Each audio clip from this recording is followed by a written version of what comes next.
Hello, everyone, and welcome to the Never Open Podcast, the podcast open to everyone, especially the Ghostface Killer, because I've been getting into Supreme Clientele lately, and it's pretty good. My name is Luke. I am your host of the Never Open Podcast, and with me, as always, is Mr. Andy. So, hello, Mr. Andy.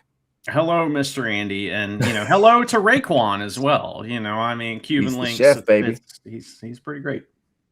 Yeah, he is. And Cuban Links Part 2. That's pretty good too. Mm-hmm. So yeah. So no, I have been delving into Woo albums I don't know as much as others. So that's been my last few days of listening pleasure. But we're here to talk about New Japan Pro Wrestling. We do that still sometimes. We're here to do it tonight. We're going to talk a bit about the Stank League final, and pretty much just the final, because that's mostly what I watched, Mr. Guy. I watched a bit of the start, and then I watched the final. What about you? I didn't watch any of Stank League except for the finals. That's all I watched. I did read up a little bit. Apparently, Gabe Kidd and Tsuji had some awesome matches. Yuya and Shota had some awesome matches. Maybe they had them against each other. I don't know. But those two teams apparently were very impressive, and that is what I heard on the internet. Yeah, this is our, I guess, more low effort part of the year. We don't cover World Tag League. We haven't covered it for years. We don't like it usually. So, yeah, go into this episode just knowing that we are going to catch you up on all the stuff that's happened, and we're going to set you up for Road to Wrestle Kingdom, so we can still do that without fucking watching all our shows. 18 shows for World Tag League. No, dude. No, it's not. It's not. Definitely not happening. But before we do that, there are ways people can contact and interact with us if they wish to. We're on the Blue Sky. I am at Grumpy2EB. Mr. Guy's at Truth for Tweets. Collectively, we are at neveropenpod.bluesky.social. If you want to send us a written or voice email, you can do that too. neveropenpod@gmail.com. All that kind of stuff. If you've got any of that Sasha Banks money, kick it our way. We have a Teespring store where you can buy merch that'll make you look never as fuck. And you can see me remembering how to do this intro on the fly on YouTube. We're on YouTube, Never Open Podcast. Hi, hello. Yeah. You mean you don't practice the intro? No. I have to stop myself from saying the Marin Chess Club, and then and then Marin Chess Club. That's you mean right. That one? Oh yeah. And then the flip side of that is every time I do the intro to the Marin Chess Club, I'm just like, all right, don't say Never Open Podcast, because I do intro both shows with hello everyone. Yeah, you bring in the gimmick to all the shows, If you ever do another show, you're gonna have to do the same fucking thing. You're trapped forever. I know. And this, Goto ripping you off in his diaries too, which is upsetting, But yeah, Luke, so Stank League's over. We'll talk about who won and all that stuff. This World Tag League Finals was at the Grand Messe in Kumo, and we had Walker and the other guy on the call, and man, Walker's good. He's like just in the last time I saw or like watched a show with him, and now it's like he's gotten better, and it's like man, he's gonna be. Like WWE is gonna take his ass. It's not gonna be long. So yeah, is that why they got him young? Like, let's hold on to this guy for as long as possible. Maybe, I don't know. I can see him going to the big leagues in America. Like, also, he's also a young man, and the travel aspect of this must be new, fresh, and exciting, and a fucking incredible experiences, right? But then I can see him getting older and thinking like, I want to spend more time at home, and that's fair enough. Yeah. Not travel the world during Stank League season. Yeah, right. Go home and do your Thanksgiving and do your Christmas, and don't worry about fucking Stank League, mate. It's all right. It's fine. Well, what was the first match on the show, Luke? It was a surprise, sort of. It was. It was a pleasant surprise. El Fantasma is coming out to do a TV title match against who? It's a mystery. And I marked out because I didn't expect him to win, but I just love that he had this spot. It is Big Jag. Oh my God. Yes! That was the perfect choice for this because, especially for the Japanese crowd, because they love him, but they, it's almost like, it's not like having a young lion, but it's a little bit up from that, but it's similar. The crowd reacts similarly because they're like, oh, we want him to win. You know what I mean? We want him to have this spot. So everybody was really happy about it. I felt the same way. I was like, oh, this is going to be great. ELP likes to bump. Oh, yeah. Dude takes a jagged edge on the outside on the floor too. So like, I love ELP in this match because I know I know Jag doesn't need too much help to look good, but man, he got bumped for like a maniac by El Fantasmo, and it was just a really cool showcase. I think I don't know. I just marked out. I was so happy to see Jag in this spot. You're right. I think the crowd was too. And he is in that spot. It's a similar spot to, say, maybe younger guys get when they're like a Callum or something like that. Or a dad. Or like a dad. You know? Yeah, he's kind of in that group too. Look, each faction needs a dude that gets pinned, and it's fine. And eventually they might move up and all that. And hopefully that happens with Mr. Jag. I would love it. A tag run or something like that. I'd love to see him with some gold in New Japan. So yeah, I was very happy. He does lose, of course, but he has to take a beating by El Fantasma. He has to pull out all the stops to put Jag down. So it's a long match too, you know. It's close to 15 minutes, 11 minutes or whatever. And ELP bumped over the ropes in a way that was really like he didn't quite get all the way over, but because of it, it made it look more brutal, and the crowd was like, "Whoa!" That's great. Oh yeah. So that was fun. Next we had a 10-man tag or some shit.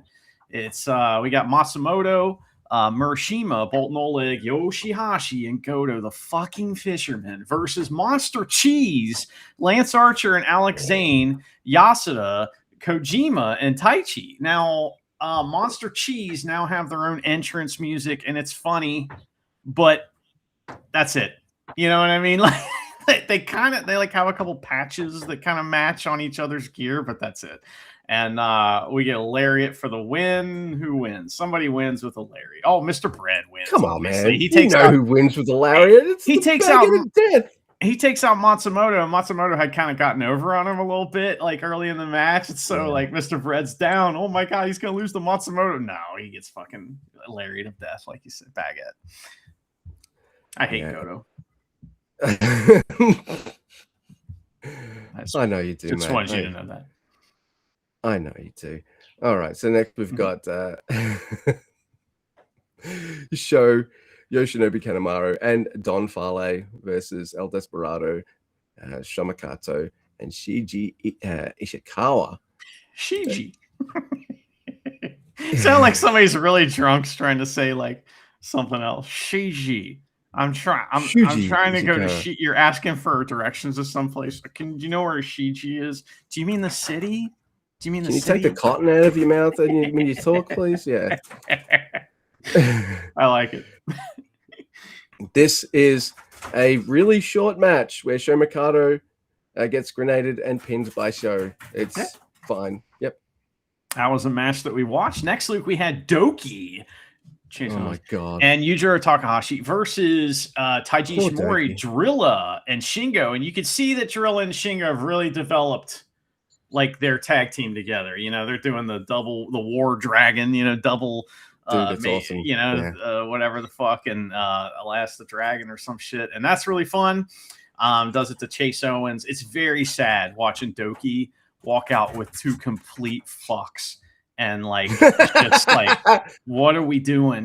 But it's okay. It's headed somewhere. I'm not mad. So that was my message to you. Doki's tagging with some losers.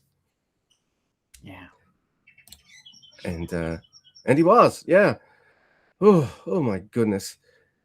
Next, we've got Hiroshi Tanahashi, Shooter Umino, Yuya Uemura versus Ice, Oscar, and Daiki Nagai, Yudo Ice.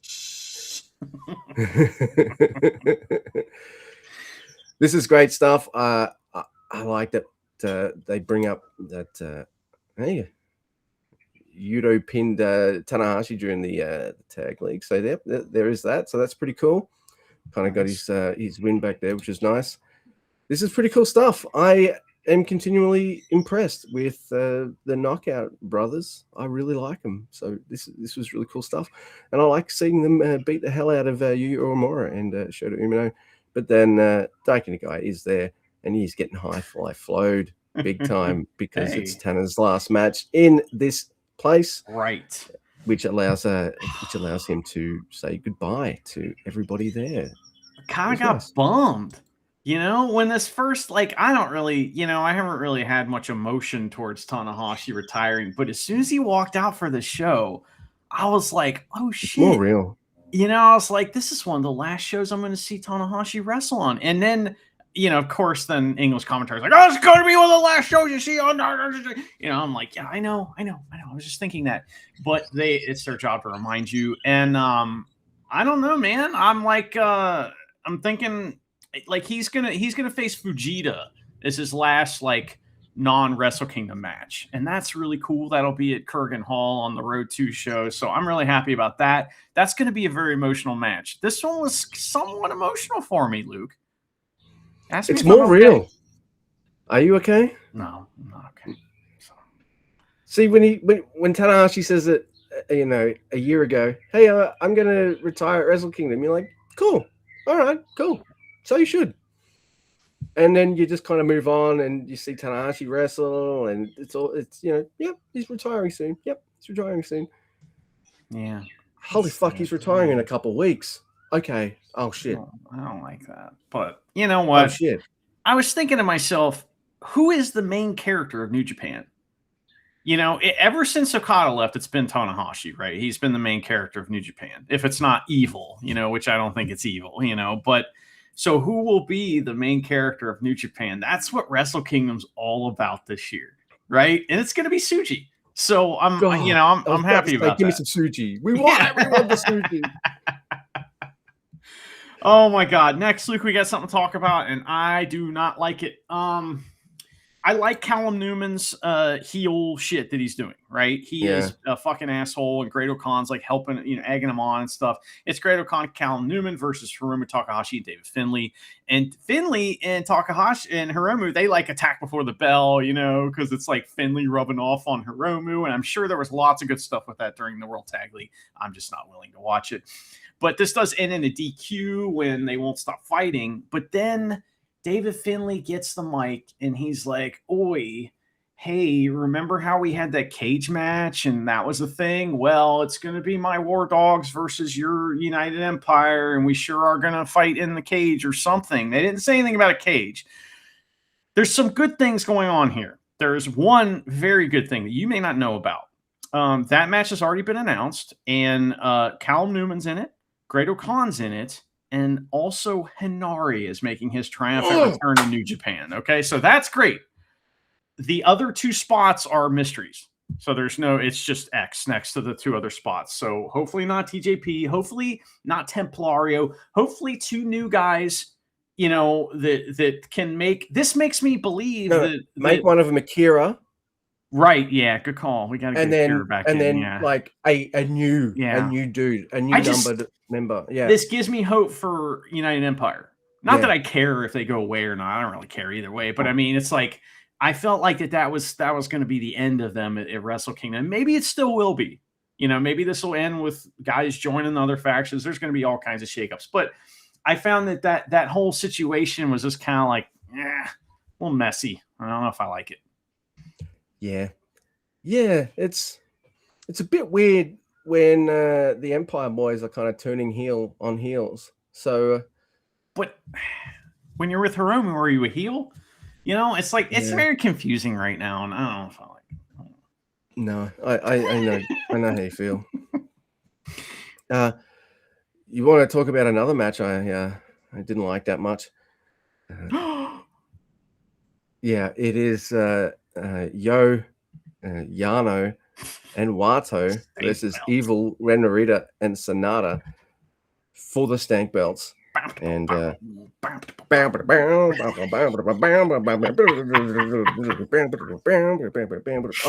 dude, if you think I didn't rewind that a couple times just to kind of like,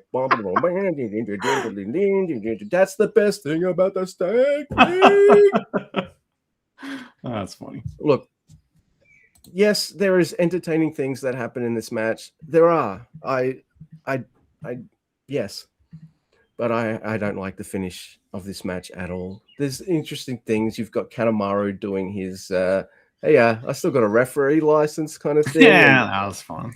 And the match kind of ends, but then it gets restarted because Yo talks shit and they care what Yo thinks for some reason. You've got Show also doing Dick Togo stuff with that dick-to-dick contact on Wato and Wato's face as it kind of lands. Holding he did to Yano. He did to Yano in this. Maybe it was in the second or the next match, I guess technically. Yeah. So they do have that first match listed as an official match. Kanemaru as the ref. So. I love it. I love this Kanemaru's got a license thing. Yeah. It makes me laugh. It's this really dumb thing that you can only get in a scripted sport. Like, yeah. I say dumb, but I also think like that's really creative as hell. It's funny. It's great. Look, the finish, like, all right, so if the faces retain, right, okay, one of the heavies is getting pinned somehow, all right, fine. But I don't know if I like Yo low blowing Sonata and rolling him up. Look, did I love it when Ishimori pinned Goto twice in a row? Oh, dude, we lapped that shit up. We were drinking Goto's tears in goblets, like we loved it. But I don't like Yo pinning. But okay, some counterpoint. What do you do? Though. You got to have a finish, and he did low blow.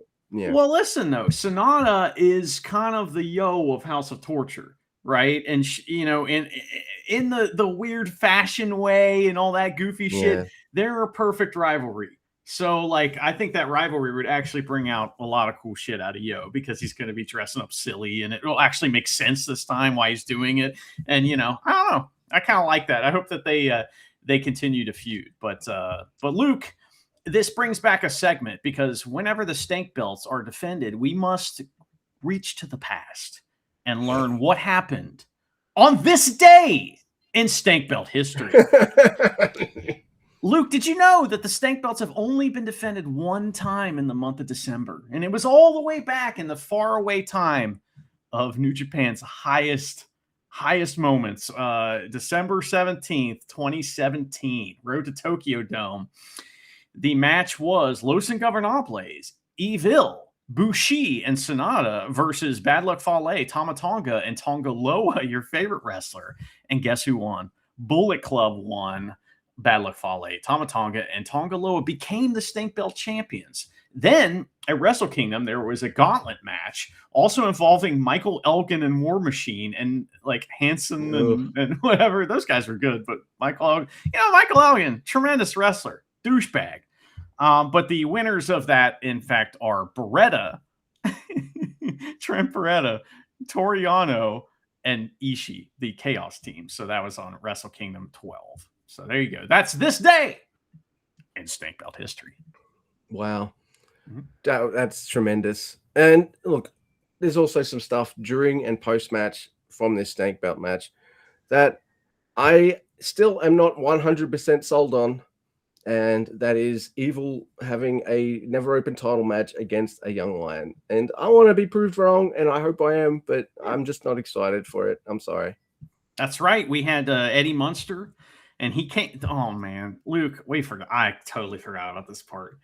So I almost messaged you, new tag team, Ref Marty Asami and Eddie Munster, because Marty left the ring area after Kanemaru starts reffing, and he goes back and gets fucking Eddie Munster and brings him out and hides behind him and it starts talking shit to everybody because he's got Eddie Munster. Dude. Marty's going out of his way to put Eddie Munster over, and I appreciate it. That was great.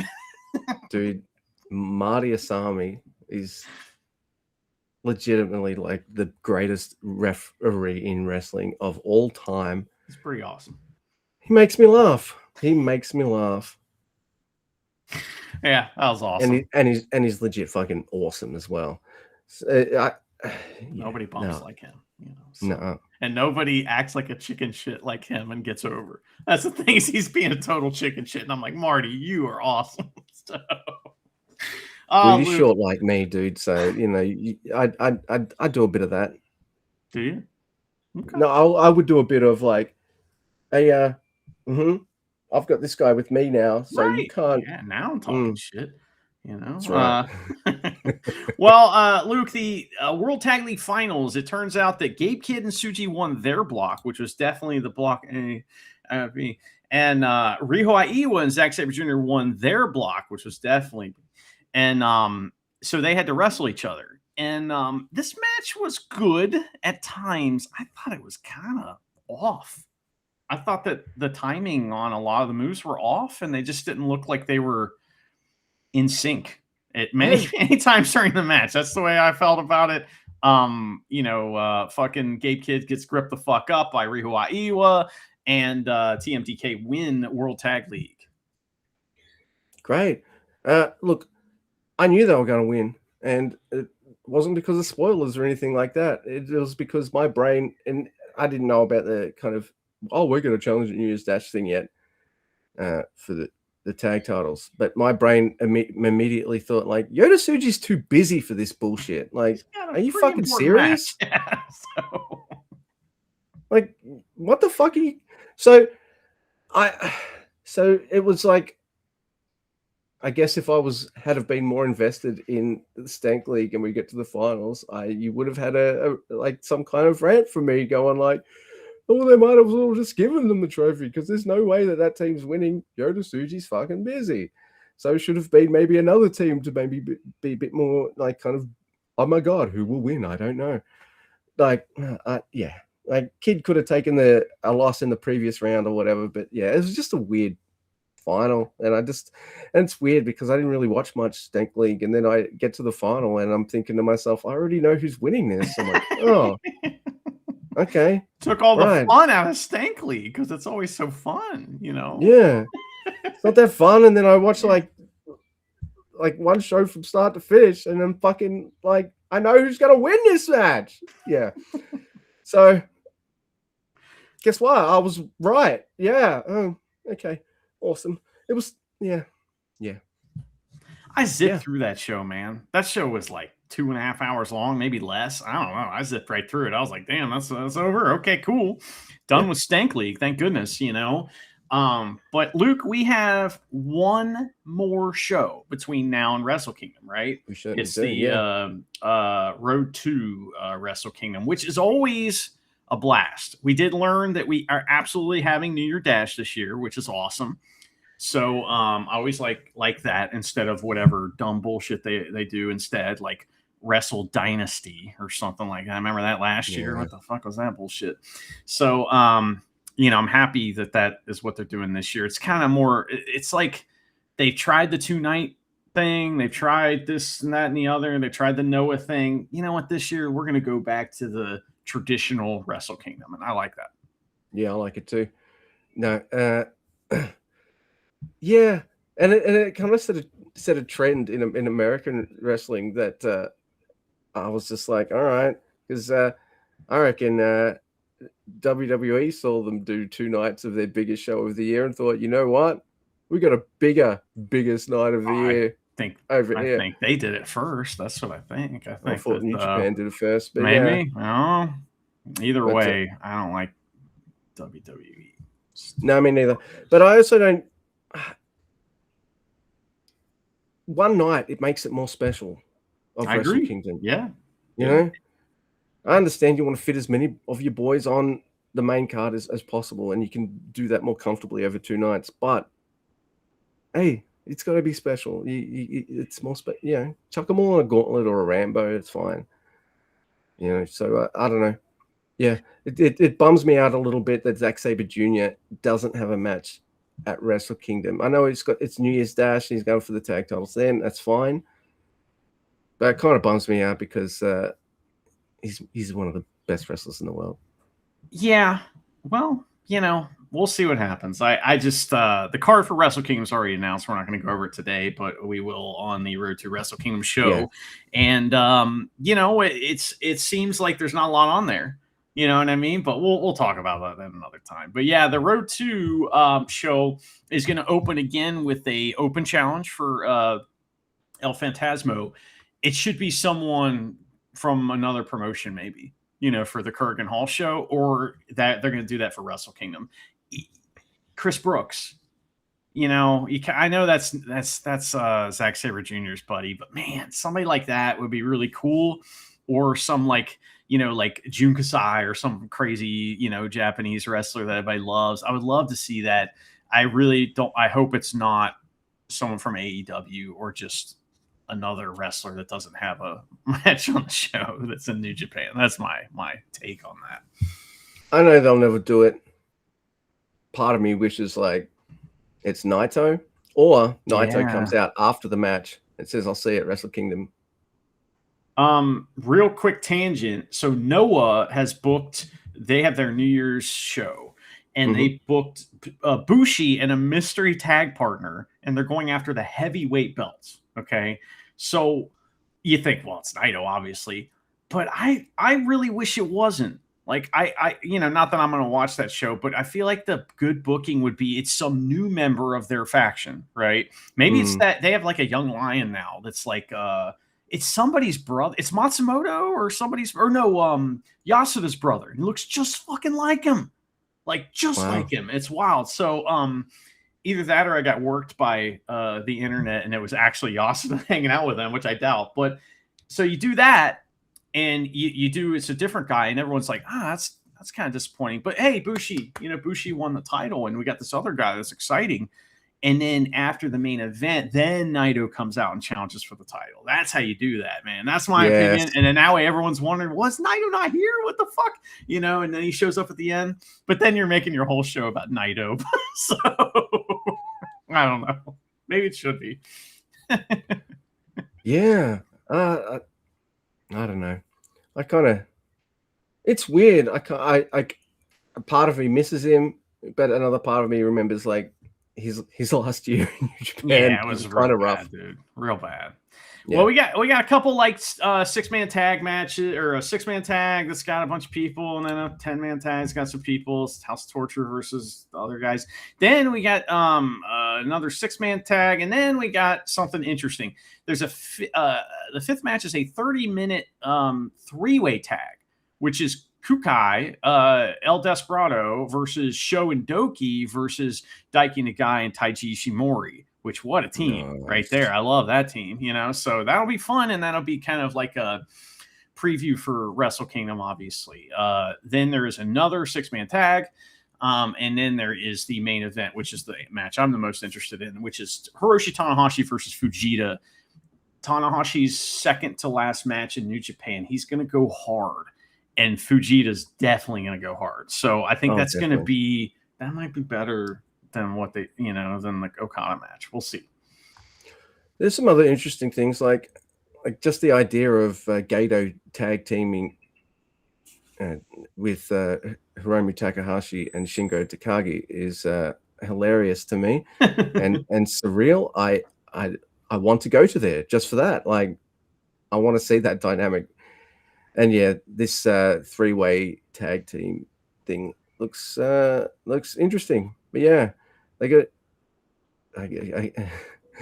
to have someone pin Sho and Doki because they won fucking Junior Stank League, and who are they going to choose as their opponents? Oh look, they haven't chosen anyone because they don't want to fucking defend the belts, which is funny. But so someone's got to pin them. And then that match will be on New Year Dash, probably, right? So yeah, I think so. Because Doki's busy. Who's he wrestling for the junior title?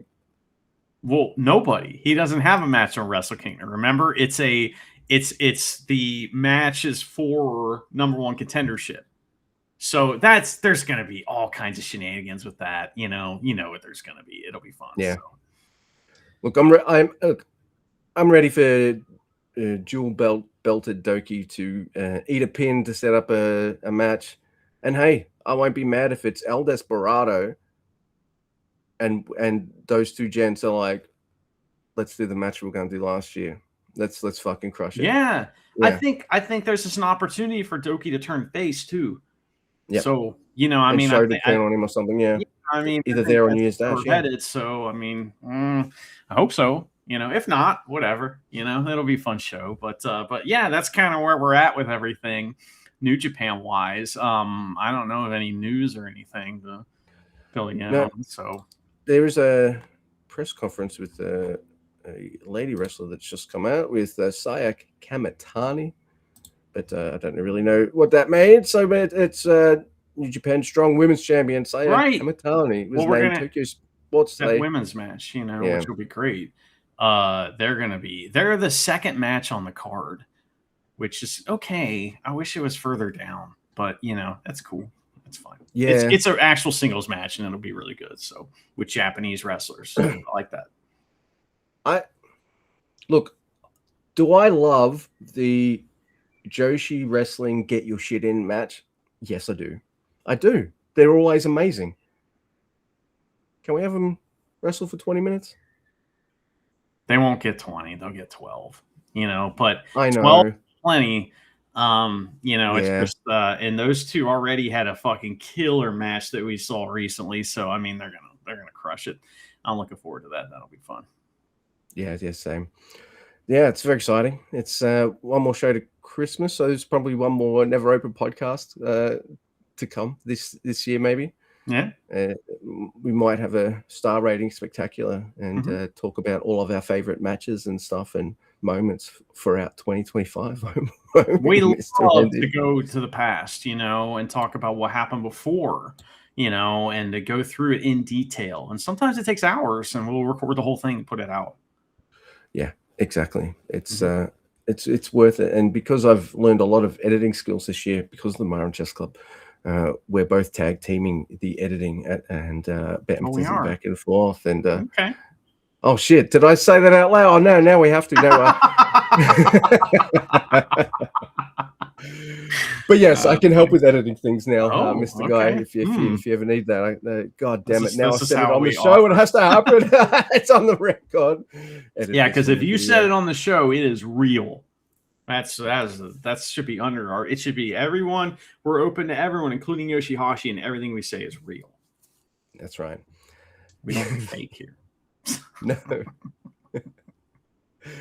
We say what we mean, or we mean what we say every single time. All of now, look, I'm going to be a tiny bit unprofessional here because I haven't finished setting up everything on my phone, and I don't have my Never Open diary email thing up yet. Yeah, and so I don't even know if we have any diaries. So I haven't checked. I haven't looked at the email in a long time.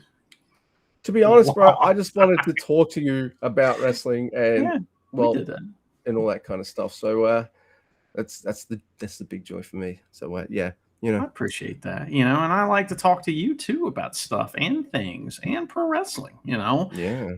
Did you hear? Let's we gotta talk about this. Okay.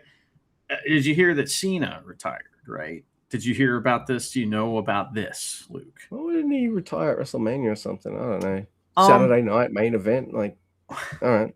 Because they wanted to pull a number. That's why. So, very strange. I watched a couple interviews with John Cena, and he is a robot, man. Like, he doesn't laugh. His smile, everything's calculated.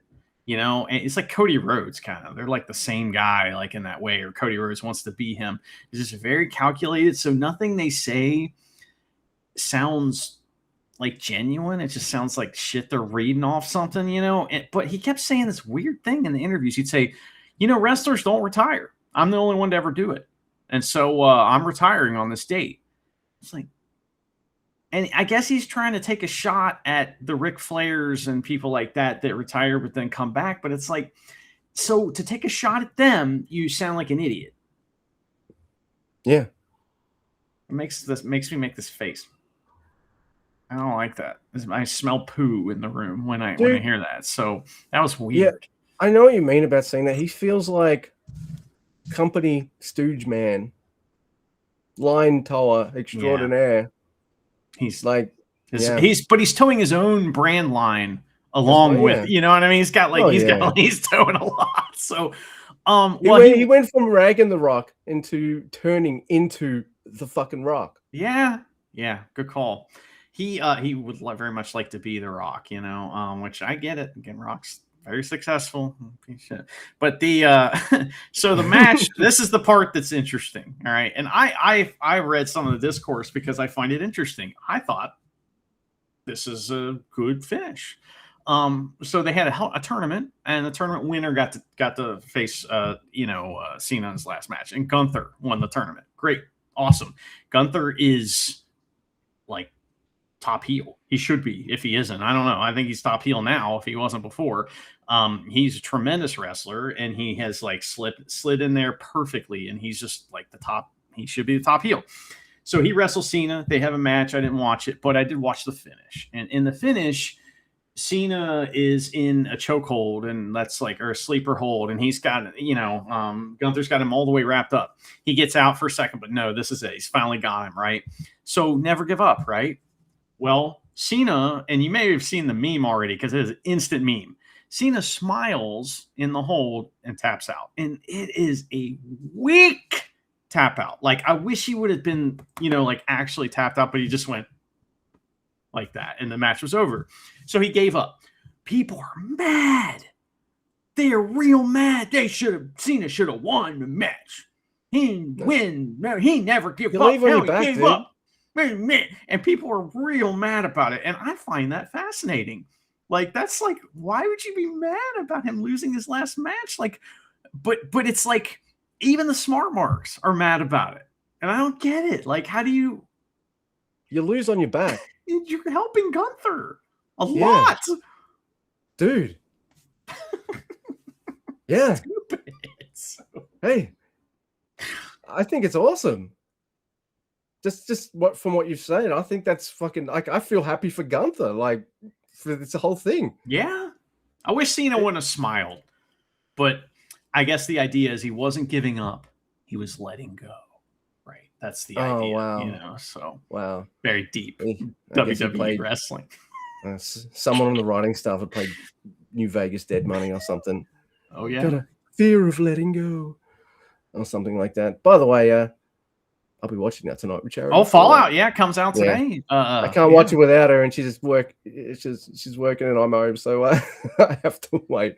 Well, they're not releasing all the episodes at once this time. Of course not. Too successful last year. Yeah, that was dumb. I don't like it when they do that. I'd much rather have one a week, so. Yeah, no, I kind of agree, because I did watch season 1 in 2 days. Yeah, I have watched it 3 times, but there's no time there to is think something about to say it, about you and I having a chat about it every week, or and yeah. What's going to happen? Well, let's we got to wait a week to find out. It's not, let's see. Like, I don't know. I really like one of the last shows that I watched, and I know you didn't like the show, which just mind-boggling to me, but I one of the last shows I watched that was really important to me that came out once a week was Twin Peaks: The Return. And the experience of watching that was one of the best TV show watching experiences I've ever had. It was awesome. And it would not have been that way if I had just ripped right through it one day, so. TV has to feel like TV, even if you're streaming it. I don't mind so much if it's an old show and it's all there. All right, I can watch it at my own pace and leisure and stuff. But something new, you kind of want that week. I already know in advance. Like, I don't know this for a fact, but I know this to be true. I'm predicting, because season 2 of Fallout it looks like it will be taking place in and around the New Vegas Mojave Yeah. There's going to be people who are going to be mad because their ending wasn't the one that was chosen, or it interferes with the canon of the game. And I'm like, you know what? I just want a good Fallout story. I already know season 1 didn't get all the lore 100% right, and you know what? Fuck yeah. I wanted a fucking good Fallout show. That's what you got, right? Yeah. So I mean, people get mad about anything. I still used to be mad about those kind of lore things, right? I used to be mad. It used to bug me and all that. Now I'm just like, Luke, they've got the look of it right. They've got so much of it right. Like, Luke, does that mean, are you finally ready to watch Andor then? Look, I'll watch it if Charity agrees to watch it with me. All right. So all right. But maybe I need it. Sometimes I need a gap on it. But how often do I watch like shows as they're coming out? Like a cool person though. Yeah. Really, well, you know, I'm still wondering if you're ever going to finish Highlander. You know what I mean? The new show or the new movie's going to be coming out in a year or whenever, you know. And I mean, you got to get caught up on the show because the movie is going to definitely have something with the show. I don't know what, but apparently the guy who's writing and directing it or whatever, he loved the show. Like that was his Highlander. So, hey, so maybe we're getting not a remake of the first movie. Maybe we're getting Duncan instead of Connor. That would be very cool. So, you know, and then Adrian Paul could be like his Ramirez or something like that. That'd be fun. But they won't, you know, Adrian Paul's gone. So no. Sure, if they got Christopher Lambert to have a tiny cameo, maybe not as Connor, but just a tiny cameo, that'd be cool. But I would mark the fuck out if Duncan himself made a tiny cameo. Absolutely mark the fuck out. Yeah. No Richie. Can't bring Richie back, man. He's dead in real life too. Yeah, he killed himself. So. Yeah, I know. Like it was very sad. It was during the pandemic, you know. Yeah, man. But man, you know, Amanda's still around. You can bring Amanda back. They have cast someone in a female role that looks like the love interest, maybe, that looks a lot like Amanda. So people are speculating that this is going to be a Duncan MacLeod story and not a Connor MacLeod story, or maybe a new character altogether. Luke, we just don't know. All I know is there's got to be a whole bunch of them,